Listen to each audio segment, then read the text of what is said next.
o papel do homem dentro da família é esse de ser sacerdote rei, ou um sacerdote real. É alguém que ouve a Deus e alguém que expressa o que ouviu de Deus.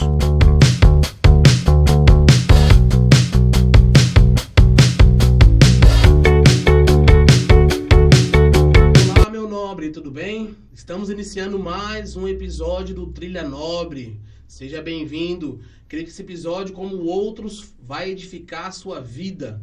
Hoje nós vamos tratar um assunto bem específico, um assunto que envolve todo homem dentro de casa. Olha só, o tema é como ser referência de homem de Deus dentro da família. Então você que é homem, quer tirar suas dúvidas sobre, como ser um homem de Deus, uma referência de homem dentro da sua casa, esse episódio é para você. Hoje nós temos convidado aqui pastor Hugo Del Montes, pastor ali de Osasco, da videira de Osasco, a qual faço parte também. Para mim é um exemplo, um homem de Deus, e nada melhor do que ele mesmo falar sobre esse assunto, né? Pastor, seja bem-vindo ao nosso podcast Trilha Nobre. O pessoal tá aí, pode dar as boas-vindas. Olá, Arthur. Olá, você que está nos acompanhando aqui na Trilha Nobre, nesse podcast que nós vamos tratar desse tema, onde ele diz que como ser um homem referência, como ser um homem de Deus e de referência. Eu não sei exatamente se eles convidaram a pessoa certa, porque é o desafio, o tema é muito desafiador, muito, como ele disse, é inesgotável, e principalmente ser referência. Vamos ver se a gente pode achar, e a gente vai conversar aqui a respeito dessa referência, e a gente vai falar com certeza de que a referência para ser homem de Deus é o próprio Senhor Jesus. Show! Pessoal, então, hoje nós temos a honra aqui de estar com o pastor Hugo. Eu profundamente, pastor, vou aprender muito com você hoje, eu creio nisso. Creio também que hoje será um tema que muitos homens têm a necessidade de entender, o papel dele dentro do ambiente familiar, dentro de casa, como que ele tem que se portar, qual a atitude que ele tem que ter dentro de casa, E hoje, pastor, para continuar, porque hoje a gente observa muito o homem sendo atacado pelo diabo, nessa questão do quesito do lar, E quais os desafios que os homens enfrentam hoje em liderar espiritualmente sua casa? Arthur, eu quero aqui dizer para você que está nos acompanhando que não venho aqui com a pretensão de ser uma referência, porque na verdade, talvez hoje você possa saber que você vai ouvir de alguém que foi um filho derrotado. Sim. Você vai ouvir de alguém que foi e que é um marido que por muitas vezes fracassou, e um pai, na verdade, muitas vezes também foi um perdedor. Eu já sou casado há 30 anos, então nesse espaço de tempo, tudo isso eu já experimentei, como filho, como marido, como pai. E muitas vezes quando a gente vai falar sobre isso, a expectativa de alguém que ouve, é o pastor, alguém que vai falar sobre esse tema, eu quero dizer para você que não há nada de especial nem sensacional em mim, Você está aqui com alguém como você, que nasceu num lar destruído, e que quando a gente pede referência, eu não tive referência de pai, eu não tive referência de um homem exatamente na minha vida, tendo em vista eu ser o penúltimo de 16 filhos. Penúltimo. Então, quando você tem 2, 3 filhos, costuma-se dizer que o primeiro você estraga, o segundo você já está mais ou menos cansado, e o terceiro você já desistiu da vida. Então você imagina o que é ser penúltimo de 16. Naquela época era muita gente. Então, referência para ser um marido realmente foi a duras penas, e ainda mais para ser pai, Então, graças a Deus, são 30 anos de casado, tenho 3 filhos, um filho mais velho vai completar 29 anos, e as outras 2, Então, já 2 casados, e também uma que ainda mora comigo.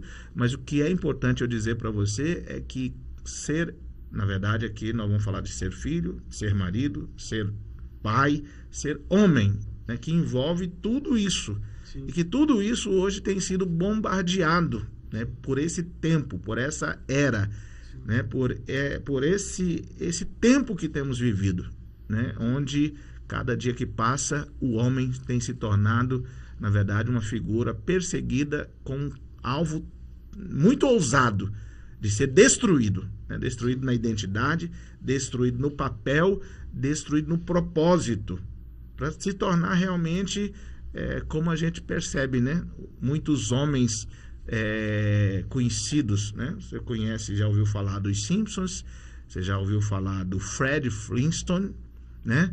E depois você vê também outros homens, como um Rambo, um Schwarzenegger, né? Que você vai ver que são perfis de homens com dois extremos. Um é um trouxa, o outro é o machão, é o poderosão. Sim. Onde que está o homem de Deus? O homem de Deus é esse que nós procuramos ser. Mas, infelizmente, o que nós temos visto hoje é a deturpação e a destruição dessa imagem, dessa identidade, dessa figura chamada homem, né? Sim. E, pastor, na sua visão pastoral e pessoal, qual o papel do homem dentro da família, segundo a Bíblia? O papel dele. Do homem, vamos entender esse homem filho, esse homem marido, né? O homem. O sexo. O homem. O papel do homem, de acordo com a Bíblia, né? Quando a gente então vai falar disso, nós vamos para Gênesis, quando Deus cria o homem. Sim. E a gente percebe que Deus cria o homem à sua imagem e tem a sua semelhança e dá a ele domínio, né? Então, quando a gente fala de imagem e semelhança, nós estamos falando que Deus cria esse homem para um propósito duplo. O propósito de ser sacerdote e rei. Sacerdote e rei. Sacerdote porque tem a imagem. Sim. E a semelhança de Deus, governo, domínio, né? Presidir, governar sobre a terra, né? Então, o papel do homem dentro da família é esse de ser sacerdote rei, ou um sacerdote real. É alguém que ouve a Deus e alguém que expressa o que ouviu de Deus. É alguém que se relaciona com Deus como sacerdote e alguém que manifesta a vontade de Deus, o governo de Deus, né, a autoridade de Deus. O homem, então, pode dizer, como o senhor disse, né, em Gênesis, né, que o homem é o cabeça do lar, né, da casa. Então, pode dizer que o papel do homem dentro de casa é ser Deus, né, comparecer com a característica de Deus, é isso? O homem, né, ou seja, vamos considerar o Senhor, vamos considerar a família divina. Sim. Deus Pai, Deus Filho e Deus Espírito Santo. Então, há uma referência de casa, de família, né? Deus, ele é plural. Deus, com toda a sua grandeza, ele não quis ser Deus sozinho, né? Então, ele é Pai, Filho e Espírito Santo. Então, o homem, né, ele está ali como um representante de Deus, né? Nós temos o Senhor Jesus, que aponta para o Filho, né? E nós temos o Espírito Santo. E isso não é para dizer que o Espírito Santo é uma figura feminina, mas aponta para a submissão e para o serviço, né, da mulher, né? A submissão, a entrega da mulher. Então nós temos uma referência divina de família. E o homem, ele tem o seu papel na referência divina, na referência do Senhor, na referência do Deus Pai. Ok? Então nós temos que ver Gênesis para saber que Deus, então, quer replicar essa família na terra. E então ele coloca quem? O homem. Depois ele traz a mulher. Depois virão os filhos, né? Então, isso é uma família. Sim. Aos moldes de Deus. Sim. E o papel do homem é como se fosse, como você disse, o papel de governo, o papel de autoridade, o papel de encabeçamento, como o Senhor o faz na sua família divina, na sua família que é a Trindade. Entendi. Então o governo da casa, do lar, está sobre o homem. Toda a responsabilidade está sobre o homem. Está sobre o homem. E Deus vai cobrar isso do homem. Na verdade, o homem foi feito para isso, né? Quando a gente vê Gênesis, nós vemos o Senhor dizendo, façamos o homem conforme a nossa imagem, segundo a nossa semelhança. Sim. Não tem Eva. Isso é o capítulo 1, verso 26 de Gênesis. Posteriormente, nós vamos ver Deus, então, vendo que esse homem sozinho não cumpriria o propósito. Sim. Então, Deus diz, não é bom, vou fazer uma adjutora, uma auxiliadora à altura dele, e não é bom que ele esteja só. E aí Deus diz que fez a mulher. E trouxe essa mulher e apresentou para Adão. E ele então diz, agora sim, agora vamos lá, porque essa afinal é osso dos meus ossos, carne da minha carne. E ele pega e diz, ela se chamará ou ela se tornará uma varoa. E aí nesse aspecto de varoa e varão, aos moldes antigos, né, porque são palavras que já ficaram no desuso, mas na verdade são as palavras que identificam realmente isso que nós estamos falando de papel do homem, de varão. Varão aponta para o homem maduro, né? Não basta ser homem, precisa ser um varão, precisa ser alguém maduro, porque infelizmente, né, tem muitas pessoas do sexo masculino, mas que não é homem exatamente. Que não é, né? Maduro. Porque não é maduro. Entendi. Então nós temos maridos que não são varões e também casados com mulheres que não são varoas. Por quê? É necessário que os dois sejam maduros. Tem a Bíblia diz que o alvo de Deus é que nós sejamos e tenhamos a perfeita varonilidade que é Cristo. Cristo é o varão perfeito, né? O maduro, né? Crescido. Então o papel do homem é de governo, é de autoridade, é de encabeçamento, é de responsabilidade, é de sacerdócio. Ou seja, o homem hoje, né, tem sido totalmente destruído nisso tudo e tem se tornado apenas uma mera imagem, lembrança do que foi, né? Então nós estamos falando não somente do sexo masculino, nós estamos falando de ser homem. Sim. E aí eu mostrei para você que nós temos o homem, né, a semelhança do Fred Flintstone, né? Nós temos o homem Simpson e nós temos o homem Rambo. Nós temos o homem que quebra tudo, que é né? Super-herói. É super-herói. Mas qual que é o padrão de Deus? Um homem de Deus. E o homem de Deus é visto na Bíblia como Cristo, como Jesus. Sim. Amém. Pastor, em Efésios 5:25, a Bíblia diz, né, o homem tem que amar a igreja, né, como Cristo amou a igreja, né, amar sua esposa como Cristo amou a igreja. Muitas pessoas ali, elas têm confundido que morrer pela esposa é somente morrer ali, talvez tiver um momento de um tiroteio, jogar na frente de uma bala para defender minha esposa. E não é bem isso, né? Quando você passa o dia a dia, você vai conversar com muitos homens, não morre pro seu ego, para suas, talvez, de entender, ajudar a esposa em algum determinado problema, alguma determinada tarefa. O homem não morre, então ele se põe numa posição que agora você vai ter que me servir para eternamente, né? Explica para a nossa audiência o que esse versículo realmente quer dizer, né? Que não é somente morrer, realmente morrer natural, ou é morrer também, muitas das vezes, para suas vontades, para viver aquilo que Deus tem para você. Vamos pegar Adão novamente? Sim. Quando Deus coloca esse homem no jardim, lembrando que está tudo pronto, toda a criação, né, tudo pronto, e faltava apenas o homem para cumprir o propósito.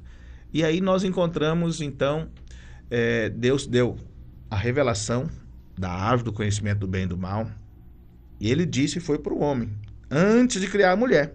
Sim. Né? Então, o que nós percebemos é que esse homem não cuidou e nem guardou o jardim que era para ele fazer, né? Que Deus o deu como trabalho para ele, né? Para que ele pudesse guardar e cultivar e guardar o jardim.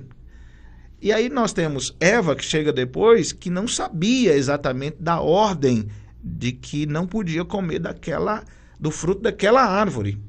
O quanto é que quando, no capítulo 3, Eva é criada no capítulo 2, lá nos versículos 21 e 22, e já no capítulo 3 nós vemos essa mulher sendo tentada. E ela parece que não recebeu bem o treinamento, o doutrinamento, não foi muito bem orientada. O diabo percebe isso, né? O diabo é um analista, né? E ele então percebeu que tinha alguma coisa e ele checa. E ele diz, é assim que Deus diz, não comereis de nenhuma das árvores do jardim? Não, nós podemos comer de todas, exceto da árvore do conhecimento do bem e do mal, porque Deus disse que no dia que nós comêssemos ou tocássemos nela, nós morreríamos. Então, o fato de acrescentar nem tocar, nós percebemos que Adão não fez a lição de casa, que era de ensinar, né, o conselho de Deus para sua mulher. Aleluia. Então, essa mulher, ela é tentada e ela cai. Mas nós percebemos que até então não entrou o pecado no mundo, né? Mas é depois que o homem come. E aí é que seus olhos se abrem e aí eles fogem de Deus, né? Então nós temos visto, eu estou te respondendo, nós estamos falando do Senhor Jesus, mas nós sabemos que o primeiro Adão era para ser esse modelo de Deus. E aí teve que vir agora o segundo Adão, que é Jesus. E aí sim nós temos outros dois personagens. Sim. Então temos Adão e Eva, e agora temos Cristo e a igreja. Então nós vemos o homem fracassando por não amar a sua mulher. O quanto é que a gente percebe Adão dizendo assim, Deus pergunta, comeste do fruto da árvore que eu disse para não comer? O que ele diz? A mulher que me deste, essa que me deu do fruto e eu comi. E a mulher já tira o seu corpo fora e diz, na serpente que me enganou, né? Por fim, todo mundo, o próprio diabo vai dizer que Deus é o culpado de tê-lo feito, né? Mas nós vamos então olhar agora o Senhor Jesus. O Senhor Jesus, ele fala para nós aqui com o texto que você diz, né? O apóstolo Paulo está dizendo que maridos, amai vossa mulher como também Cristo amou a igreja e a si mesmo se entregou por ela. Sim. Adão não se entregou por Eva. Entendi. Adão denunciou Eva. Sim. Né? Mas nós entendemos que Cristo, ele se entregou pela igreja. Ele se entregou aonde? Na cruz do Calvário. E nós sabemos que Jesus morre pelo mundo inteiro, mas na verdade ele está resgatando, na verdade é a sua noiva, essa noiva que o traiu lá no Éden, essa noiva que não necessariamente não é Eva, mas é o homem, o ser humano, né? A noiva é o ser humano. Sim. Depois essa noiva se torna Israel, mas por fim Jesus está gerando a igreja, que é a sua noiva, que vai se casar com ele. Não é verdade? E ele hoje, como que ele faz conosco, que somos a igreja? Ele nos amou e se entregou. A Bíblia diz que João, ao escrever o Evangelho, não teve ali uma expressão ou um adjetivo, né, para dizer do amor de Deus. E ele então diz, Deus amou ao homem como um homem ama uma mulher, como uma mãe ama uma criança, como um pai ama o filho. Não, Deus amou ao mundo de tal maneira. Então, o texto está dizendo que Cristo amou a igreja de tal maneira. Que tal maneira é essa? É de chamar para si a responsabilidade. É de entrar na morte. É de se sacrificar. Essa tal maneira se chama cruz do Calvário, né? A pior das penas, a pior das torturas, né, usada pelo Império Romano. Nós sabemos que pessoas crucificadas, Arthur, no caso de Jesus, ele morre, ele é crucificado às 9 e morre às 15. Mas a tortura da pena de morte, de crucificação, durava... Pessoas ficavam crucificadas até semanas. Semanas, 15 dias, 20 dias, até morrerem. Jesus, no caso, morre das 9 até as 15 horas ele morre, né? Mas por que eu estou te falando isso? Era uma forma de morrer lentamente, de sofrimento, entendeu? Vai dar uma pena, um exemplo. Totalmente, é uma pena, né? É uma tortura. Então, Jesus foi exposto a uma tortura. Além disso, ele foi espancado, ele foi açoitado, né? Ele... Desde a madrugada, naquela sexta-feira santa, né, ele está sendo ali torturado, mas por fim é morto. Mas o propósito se cumpre às 15 horas, quando ele diz está consumado, né? Mas o que eu quero mostrar é que o amor, o tal maneira que ele nos amou, se chama cruz.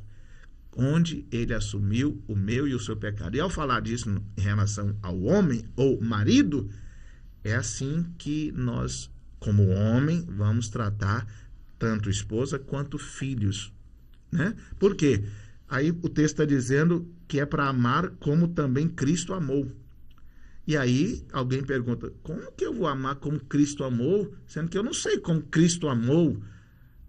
Então aí eu te lembro que você é noiva, você é a igreja. Como que você é amado?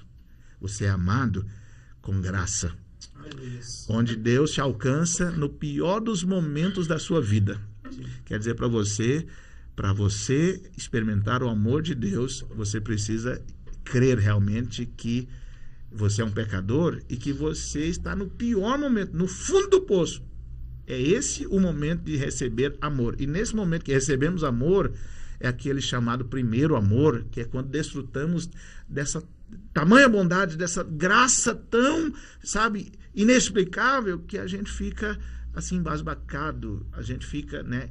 Nós fomos objeto de tanto amor que nós então ficamos enebriados, ficamos embriagados, como alguém apaixonado em noite de núpcia. Aleluias. Pastor, hoje nós temos patrocinadores, né? Que patrocina aqui nosso podcast, que tem ali, né, nos mantido, né, nos direcionado. Um dos nossos patrocinadores é o Grupo Nobre, né? Nós temos ali contabilidade, BPO financeiro, livros online, né? E nós temos também hoje, um dos patrocinadores é a Legaliz, cuida da LGPD, né? Como é que chama? Legaliz, nome da empresa. Legaliz, para de legalizar? Legalizar, isso. Faz toda a parte de legalização da LGPD dentro da empresa, dentro de autarquia, igreja, todo tipo de estabelecimento, a Legaliz entra e faz todo o parâmetro dessa empresa dentro da legislação, né, da LGPD. E nós temos também hoje aqui uma pessoa que nos ajuda muito, a social media Agatha Cabreira, né? Então ela cuida das nossas redes sociais, ela que faz essas artes pra gente, ela que promove tudo isso. A gente, pastor, está no Spotify também. Então isso aqui que nós estamos falando aqui vai pro Spotify. Estamos também no Spotify, tudo por iniciativa da Agatha Cabreira, né? Uau! Que coisa boa. Acredito que hoje parece-nos que uma empresa tem que ter esse profissional. Tem que ter esse profissional. Então você que está nos assistindo, acompanha a gente lá no Spotify, acompanha a gente no YouTube. E a Agatha Cabreira, o nome dela vai estar na descrição aqui no YouTube. Você pode chamar ela. Pastor, continuando a nossa conversa aqui. Então, como que o homem pode exercer a liderança dentro de casa? Né? Você estava falando sobre a questão da igreja, nós somos a igreja de Cristo, né? E como o homem, né, ele pode ser dentro de casa, para a esposa, para os filhos, esse homem, né, de fato morrer, de não ser aquele homem autoritário, mas ser um homem que de fato expressa Jesus, né? Da mesma forma que Jesus morreu ali por nós, que ele venha morrer ali, né, dentro de casa. Como que esse homem pode morrer dentro de casa para sua família? Nós vemos no relacionamento de Jesus nos 3 anos e meio com seus discípulos, nós vemos Jesus, nós não temos muito de Jesus com a sua mãe ou com seus irmãos no contexto familiar. Mas ele era o mais velho, ele era o primogênito. Então, com certeza, ele assumiu desde cedo responsabilidades e cuidado com a sua própria mãe, enquanto é que ela acompanha, né, o ministério dele. E nós vemos o cuidado de Jesus com os seus discípulos. Os discípulos, naquele tempo, né, eles eram bem jovens, bem adolescentes, inclusive. Talvez Pedro fosse o mais velho, com um pouco mais de 20 e poucos anos, antes dos 30, mas os demais eram bem adolescentes mesmo. Então, naqueles dias, os pais liberavam seus filhos para seguirem um rabino. E o rabino, ele se tornava como que pai daqueles que eram seus alunos. Então, nós podemos usar, falando de forma natural de Jesus, ele bancava, ele cuidava, ele sustentava, né? Ele sustentava todo o ministério, quanto é que no ministério dele tinha até tesoureiro. Tinha um tesoureiro que cuidava só das ofertas, de uma bolsa, de uma sacola, né, de finanças, né? Ele era o bancário do ministério, né? Então Jesus ele é o supridor de tudo. Sim. Sendo ele o modelo, a referência para nós, nós somos hoje, né, como pais, como aqueles que é o marido. Eu costumo dizer, né, que Adão falhou terrivelmente, mas Jesus, ele vem para ser para a gente a referência. Não interessa se eu não tive pai, não interessa se hoje, ao vir para o reino de Deus, eu também não tive um mentor ou não tive uma inspiração para espelhar, para eu ser um bom marido. Hoje tem Jesus. Jesus, tanto ele é o noivo, mas ele também é o nosso pai, né? Ele cuida da gente como pai. Então, ele é um provedor completo. Então, nós, como pais, chamamos toda a responsabilidade para nós. Toda a responsabilidade. Tanto êxito quanto fracasso, tudo cai sobre os nossos ombros. Eu não quero dizer que é êxito para eu me gloriar e também não quero dizer que todo fracasso para eu viver me lamentando, mas toda a responsabilidade. Então, você homem, você marido, você pai, toda a responsabilidade dessa casa é sua. Desde saber se o portão lá fora está trancado, chaveado, bem como da goteira, da torneira, do gás, da energia, da fatura, do controle, ainda que seja delegado que alguém faça, mas a responsabilidade é minha. Ele resolve. Eu resolvo. Entendi. Porque qual tem sido o problema desse tempo? A terceirização, a delegação, e principalmente delegação sem supervisão. Na verdade, não é nem delegação, é abandono. Abandono. Muitos homens, e eu aqui não quero tacar pedra em ninguém, porque eu sei da luta que é ser esse homem que busca, né? Que o Arthur está dizendo que tem que ser referência.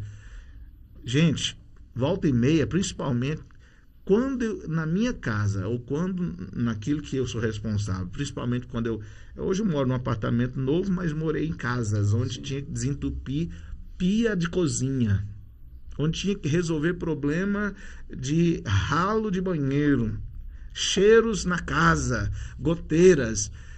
E eu entendo qualquer homem que não quer fazer isso, porque se tem um negócio chato é você resolver alguns problemas que são rotineiros, que são recorrentes de manutenção, né? E muitas vezes a gente cansa nisso. Eu não estou falando, Arthur, nem tanto de criar filhos, educar filhos. Por que as pessoas hoje abandonam ou deixam para lá? Porque é canseira. Sim. Alguém pode falar assim, você tem 3 filhos. Presta atenção. Antes, quando eu tinha um menino, antes de ter filho, eu falava, tomara que seja um menino primeiro, que ele pode cuidar depois se vierem as meninas. Sim. Aí depois vieram, tive os 3, e agora, meu Deus, que esses meninos possam querer caminhar juntos na igreja. Depois que eles possam escolher por Cristo. Depois que eles sejam membros da igreja. Depois vem a questão de que esses meninos possam terminar o seu tempo acadêmico. Depois vem a questão de relacionamento, né? E aí, hoje, com essa sociedade moderna, aí você tem um menino, você fala, meu Deus do céu, se esse menino degringolar para outras bandas, não quiser casar da maneira tradicional, ou seja, como é que eu faço? E se essa menina depois... Então, o que eu quero mostrar é que nós, como homem, e principalmente como pai e marido, nunca vamos deixar de sê-lo em relação à esposa e em relação aos filhos. Porque nunca vai os filhos deixar de ser filho. Então, hoje eu tenho um filho que já é casado, eu sou avô de um lindo neto chamado Benjamin Delmondes, e ele vai ser ordenado pastor. Então, aí alguém fala, pastor, esse aqui tá solto, né? Esse aqui você não precisa mais preocupar com ele. Não, agora é redobrado. Vai ser ordenado pastor e precisa ter um testemunho, precisa ser cuidado, tem que ter um ministério, tem que ter uma vida com Deus. Entende? Aí eu tenho uma filha que também, aquela pressão, nossa, tem que casar. Tá, mas agora tem que manter casado. Aí depois vem os netos, e agora entra também, além de filho, neto. Que de certa forma eu volto lá cuidar de criança e seguir junto com eles um caminho. Então, ao falarmos dessa responsabilidade, nós nunca deixaremos de tê-la. Entendi. Nunca. Nem de marido, nem de pai, e muito menos também de filho com os seus pais. Até porque a mulher auxilia, né? A mulher tem esse Ela papel. auxilia aquilo que você está fazendo. Aquilo que eu decido, porque a última palavra é do homem, não que ela não participe, não que ela é aquela onde Não é a visão dela, né? É onde muitos pensam que a tal da submissão é uma opressão onde a mulher ela não tem vida. Não, ela tem. Mas, depois de discutido, filho pode discutir? Depende da idade. Sim. Pode, participa na decisão, depois, quando já são maduros, mas quem é o responsável? Se der certo, se der errado, quem é o responsável? Sou eu. Porque eu costumo dizer, tanto na minha vida, na minha casa, quanto dizer aonde eu lidero. Aquilo que é de todo mundo não é de ninguém, vai ser um fracasso. Por quê? Aquilo que não fica claro que é da mulher, que é do marido, que é dos filhos, vai ser um problema nessa família, vai se tornar disfuncional. Sim. Né? Então, nós como homens, nós temos essa responsabilidade e ela, meu irmão, meu amigo, ela vai ser até o último fôlego de vida. É onde muita gente não quer. Porque cansa, porque é difícil.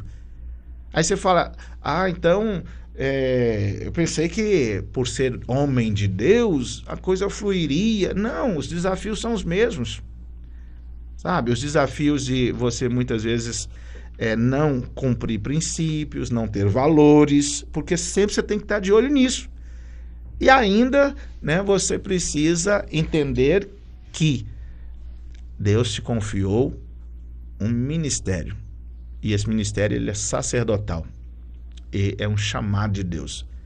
Aí você fala, eu não pedi. Sim, mas Deus, quando nos fez, a nossa conjuntura, desde física, desde espiritual, né, toda a nossa constituição biológica, ela é para esse fim. Ser o quê? Responsável. Você já viu a caixa torácica do homem? Sim. Precisa ser, né, o porte físico, a estrutura óssea, né, até a cabeça não tão, né, no sentimental, mas mais racional. É para quê? Para um papel específico. E esse papel é, como nós falamos desde o início, você buscar a direção de Deus e estabelecer a vontade de Deus. Sim. E como, pastor, nós temos homens hoje, no dia a dia, no nosso meio, né? Que homens, às vezes, a mulher até espera que ele tome a decisão ali, né? A parte final. Mas você vê homens que ele tem dificuldade de tomar decisão, até mesmo na vida dele, né? Em determinado... Um exemplo, o cara quer comprar um carro. E ele tem dificuldade de escolher o carro, tem dificuldade de tomar uma decisão. Em tudo que ele vai fazer na vida, ele tem que tomar uma decisão. Aonde você acha que está a dificuldade desse homem? É trauma na infância que ele teve? Ou é algo que o diabo talvez tem tirado da identidade dele? Questão da decisão. Porque você vê muitos homens, eles não tomam decisão. Tomam decisão, talvez conforme a mulher falou. Foi o que Adão fez, né? Como Deus, quando a Eva comeu ali do fruto e entregou para Adão falou o que para Deus? Foi a mulher que tu me deste. Terceiriza o problema, né? Ele não entendeu que o problema foi ele que comeu, mas ele terceirizou. Muitos homens fazem isso, né? Então tá no ministério, tá no trabalho, no dia a dia ali no trabalho. Aí deu algum problema. Em vez de ele tomar a responsabilidade para ele, não, eu tava fazendo, eu vou resolver, comigo tem que resolver. Não, ele terceiriza, né? Não foi eu, foi funcionário, foi fulano, foi ciclano. E o que acontece com esses homens que ele tem dificuldade de tomar a decisão final? Arthur, eu vejo que é tudo um pouco, tanto espiritual, quanto referência de legado, quanto também, obviamente, a destruição do meio em que se vive. Ou seja, o homem está perdido. Como nós estamos falando aqui de referencial, o homem não tem, primeiro, esse referencial de Deus. Sim. Na vida dele.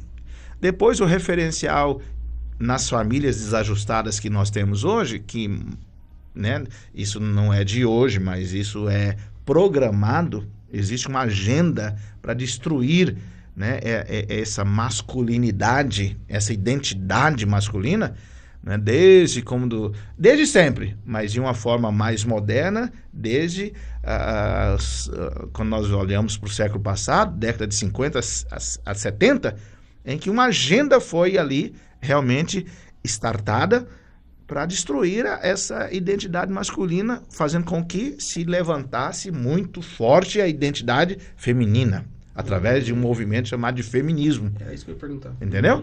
Então, isso vem destruindo essa identidade masculina nos meninos desde sempre. Primeiro porque, infelizmente, ele tem um modelo de pai que não decide, que sempre terceiriza, que nunca assume nada, e ele vê quem está fazendo esse papel, a mãe. Aí essa mãe, né, que fala muito mal desse homem, o que esse menino fala? Eu não quero ser igual a esse cara, eu não quero. Eu quero ser alguém que a minha mãe possa amar. E o que a minha mãe? Minha mãe odeia homem. Então o que ele fala? Eu não quero ser homem.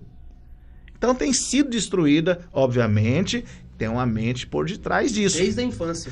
Desde a infância. Rapaz. Entendeu? E aí vem sendo tratado, e aí esse menino, ele não tem alguém que possa ser firme com ele, né? E ele vai sendo criado, né? Vai crescendo nesse contexto, muita...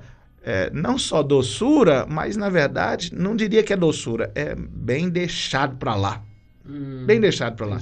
Aí nós temos o próprio pai que não tem tempo, né? Que, como eu falava para você quer ter filho educado na escola, você vai ter que participar, e principalmente o pai, o marido vai ter que participar.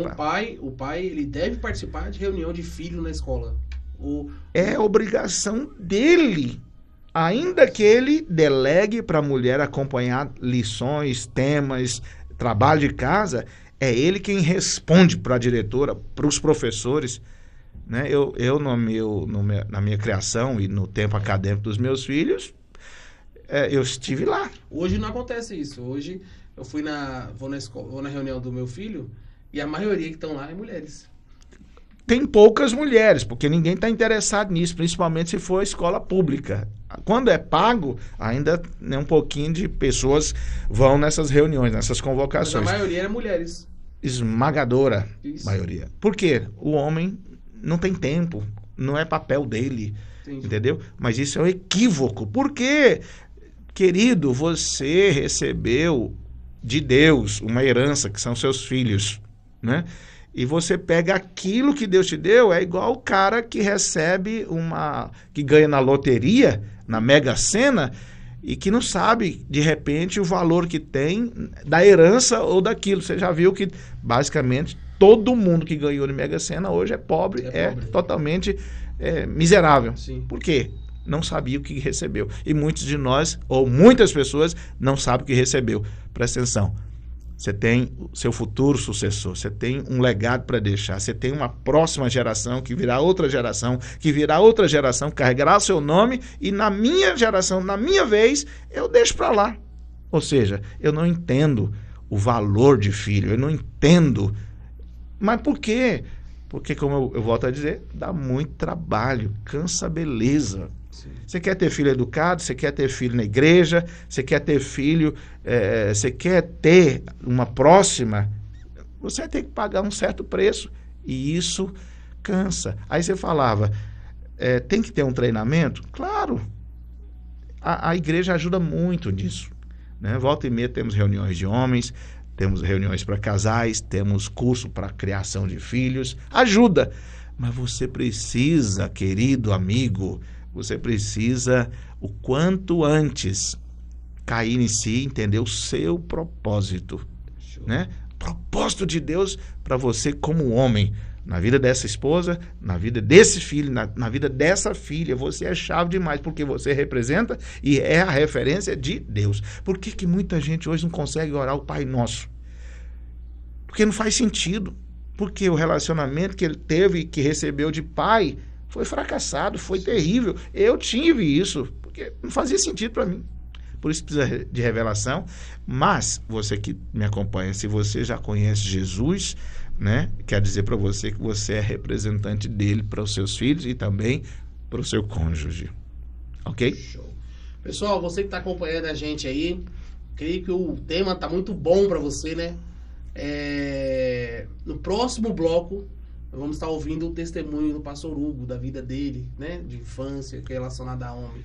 Então, você que está nos acompanhando, nos aguarde no próximo bloco. Vamos estar encerrando aqui, mas no próximo bloco estaremos com o pastor Hugo novamente para dar continuidade sobre esse assunto de homens sendo referência na família. Tchau, tchau. Te espero até o próximo bloco. Um abraço para você. Também espero por você no próximo bloco.